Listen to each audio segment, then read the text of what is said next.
Seu nome era Bartolo. Ele era estudante de direito e na faculdade começaram aquele lenga-lenga naturalista, anticatólica, ateia. Ele perdeu a fé e não só isso, ele começou a se enxafurdar no espiritismo, em sessões satânicas, se tornou um sacerdote de Satanás, mas a devoção que ele tinha quando criança ainda ao rosário foi o que o salvou. Que relação tem isso então com São José? Como é que foi essa história? É o que nós conversaremos hoje. Muito bom dia, meu nome é Daniel Martins, seja bem-vindo ao canal dos Santos Anjos.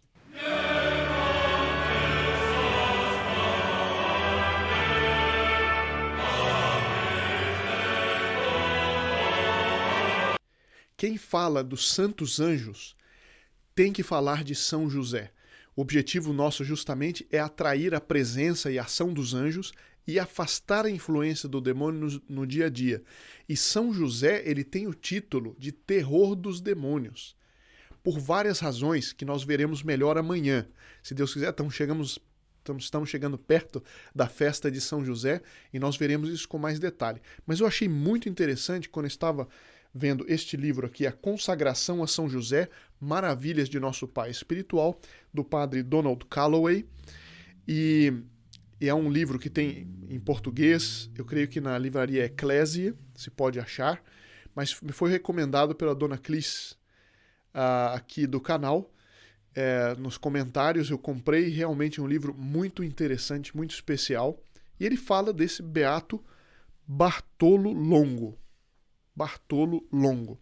E que ele diz o seguinte: é uma grande bênção para as almas estarem sob a proteção do santo que faz os demônios tremerem e fugirem. Ele diz também: fale frequentemente com grande confiança os nomes de Jesus, Maria e José. Seus nomes trazem paz, amor, saúde, bênçãos, majestade, glória, admiração, alegria, felicidade e veneração. Seus santos nomes são uma bênção para os anjos e os homens e causam terror aos demônios.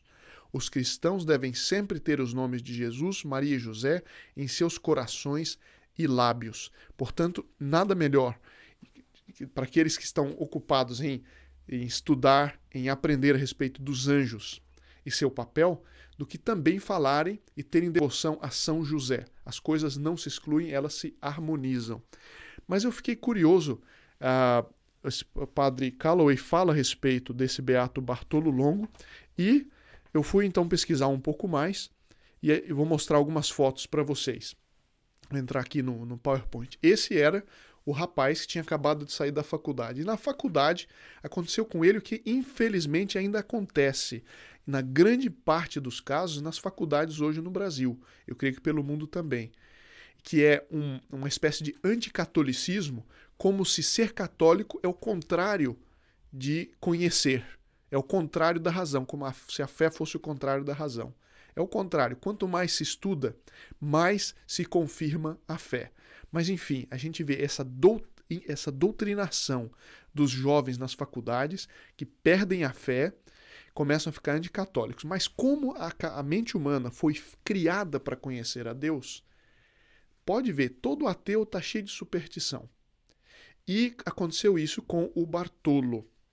Ele começou a procurar então o espiritismo, começou a procurar, foi se aprofundando nessas águas turvas, né, do esoterismo e tudo mais, e chegou a ir a sessões satânicas. E foi tão fundo nisso que se tornou uma espécie de sacerdote de Satanás.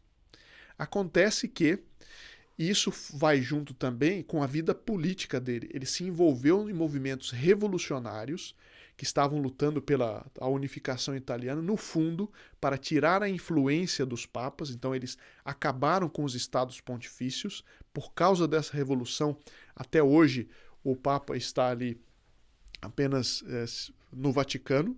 Antes a Santa Igreja tinha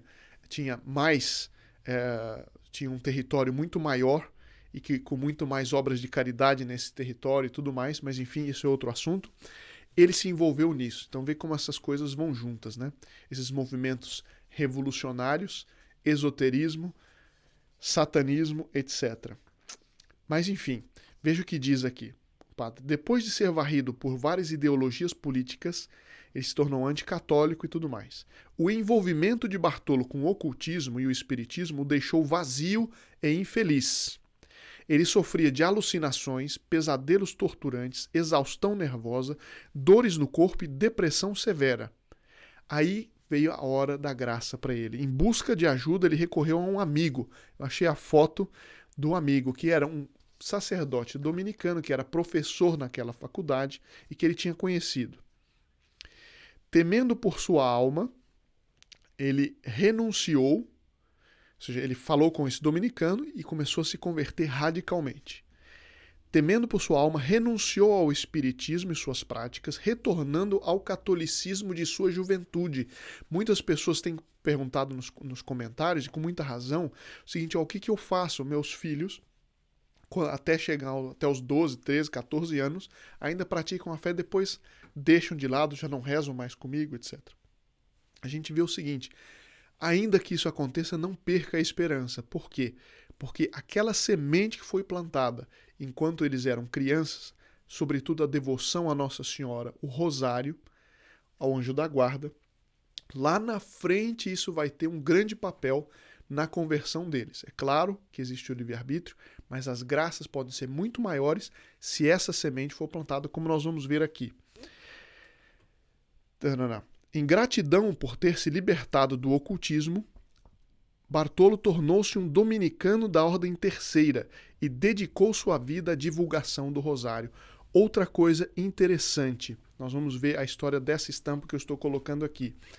Ele, quando se converteu, ele não se chamou, agora cruza os braços, estou convertido, acabou. Não, já que eu caí nesses pecados, eu vou fazer reparação fazendo muito mais. Eu vou reparar fazendo apostolado, fazendo pelos outros o que Nossa Senhora fez comigo.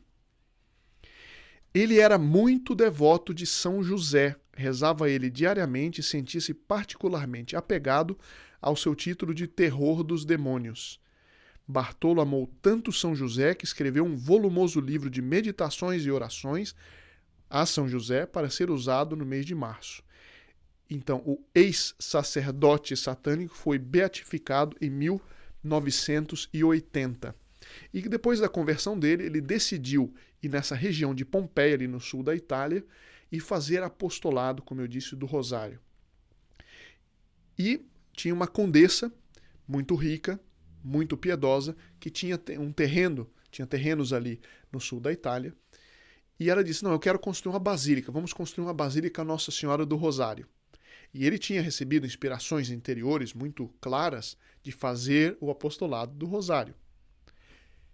Então, uma religiosa que ficou sabendo disso, chegou com uma pintura toda estragadinha assim, de Nossa Senhora, do rosário, e entregou. E a condessa viu aquilo e disse: não, mas isso aqui não dá. Essa estampa aqui vai afastar as pessoas de Nossa Senhora ao invés de atrair. Mas foi o contrário que se deu. A falta de melhor, eu estou lendo aqui um relato da revista Catolicismo, a estampa enrolada num tecido ordinário foi colocada sobre uma carroça carregada de lixo que se dirigia a Pompeia.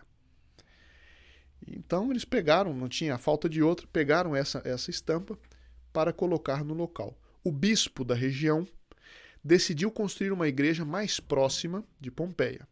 Com o dinheiro arrecadado para iniciar a obra, mandaram restaurar e enquadrar a tela da Virgem do Rosário, expondo-a pela primeira vez à veneração pública no dia 13 de fevereiro de 76. Aconteceu com a estampa o que tinha acontecido com o Bartolo. Estava todo estragado, Nossa Senhora fez com que aquilo não só fosse renovado, mas fosse fonte de apostolado e fonte de graça. Veja, de 13 de fevereiro até 19 de março, festa de São José, 8 grandes milagres se realizaram diante da modesta estampa, pelo que relata aqui, até antes dela ser restaurada. Aqui tem uma pintura na Basílica, que eu vou mostrar a Basílica daqui a pouco, em que Bartolo mostra o projeto da Basílica para o Papa da época, Leão XIII. E veja só, uma basílica gigantesca, belíssima, riquíssima, né? Muitas pessoas também doaram para o santuário, e lá está, vocês podem ver ali no centro, a estampa milagrosa de Nossa Senhora do Rosário de Pompeia, que é tão conhecida hoje em dia, né? Depois, o Bartolo, não contente com isso, queria fazer mais, viajou pela Europa pedindo donativos não só para o novo santuário, mas para outras obras que planejava. Em 1884, fundou um periódico chamado O Rosário e a Nova Pompeia, para o qual montou uma tipografia em que empregou crianças pobres da cidade, criou um orfanato para os filhos e depois para as filhas dos encarcerados. Estão vendo? Aí, crianças cuidadas por ele. Ou seja, ele não se contentava com pouco, ele queria sempre mais, sempre mais. E assim devemos ser nós, sempre querendo mais para a glória de Nossa Senhora, para os santos anjos, porque no fundo tudo isso reverte para a maior glória de Deus. E é por meio dessas devoções de Nossa Senhora e dos santos anjos, nós chegamos mais rápido a nosso Senhor Jesus Cristo se nós fôssemos simplesmente por nós mesmos, né? Aqui então mais uma foto interessante, os meninos, chama a atenção como é que eles se vestiam, né? Veja, são filhos de encarcerados, filhos de gente que estava presa, e se vestiam com toda essa modéstia, todo esse recato, né? Aqui é quando ele faleceu, os meninos foram visitar já aqui o corpo dele, antes do funeral. Aqui mais uma foto, vocês podem ver à esquerda, está o bispo rezando e várias crianças em torno dele, meninas e meninos. Aqui a multidão que foi em 1980 para a beatificação dele, na Basílica de São Pedro, na Praça de São Pedro. Aqui uma estátua que tem lá na região, dele com as crianças, o sacerdote. Aqui um relicário com uma estátua dele, com uma imagem dele, vestido com uma ordem de cavalaria, a ordem equestre, creio que de São João de Jerusalém, creio.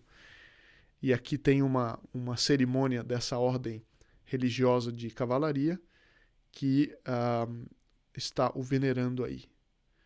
Bom, e aqui eu deixo para aqueles que ainda não ligarem e pedirem seu adesivo gratuito de São Miguel. São Miguel, protegei nossas famílias contra a influência crescente do demônio. Então ligue, não deixe de ligar, das 6 da tarde até as 10 da noite. Uma campanha toda feita por nossos voluntários. Tem aí o número 11 40 40 13 64. É um pequeníssimo esforço de ligar, pode ser que demore um pouquinho ou não, né? Mas faça o esforço, peça o adesivo, e aqueles que ainda não são, se tornem membros do grupo Apóstolo dos Santos Anjos. Eu lembro que seus nomes, suas intenções serão levadas para mais um santuário de São Miguel, ali no norte da Itália, no fim deste mês. Todos aqueles que até o dia 27 deste mês se tornarem membros do grupo Apóstolo dos Santos Anjos, isso também pode ser feito através do telefone, terão seus nomes e suas intenções levadas para lá. Na segunda-feira que vem, se Deus quiser, eu já vou dar o link para colocarem, todos que já são membros, né, colocarem suas intenções específicas para esse santuário. Então ficamos por aqui hoje e amanhã falaremos mais sobre São José, terror dos demônios. Muito obrigado e até amanhã.